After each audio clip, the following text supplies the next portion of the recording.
during that sort of real-time process, what actually often happens with that consumer is they get overwhelmed.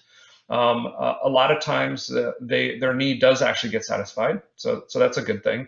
But when all that pressure happens to the consumer, a lot of times the consumer will just back away from the process. And so what an age lead actually allows you to do, and some of the main benefits is, one, it's far more affordable. Your average age lead between 0 and 30, less than 90, and we can kind of talk about the time scale there, probably averages around $1 a lead. So right there's just like a multiples a difference in price. Typically, because there is some time period, the average real-time lead, the follow-up ends about 10 days in, even for the most aggressive and kind of refined shops, probably stop following up on that lead after about 10 days.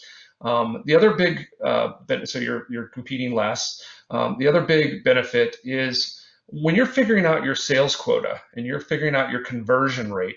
Oftentimes, if you actually do the math, and I encourage people to do this, put a spreadsheet together and say, hey, if I need to close this many deals so that I can reach this commission rate, and then I back up sort of the funnel and the conversion rates that I have, do I have enough leads? And most time, people will find out that they absolutely do not have enough leads, nor could they afford to buy enough real-time leads to actually physically hit the quota that they've set for themselves. And so the other really big benefit is, because they are affordable, is you can simply get the volume of opportunities and sort of at-bats you need to make that quota.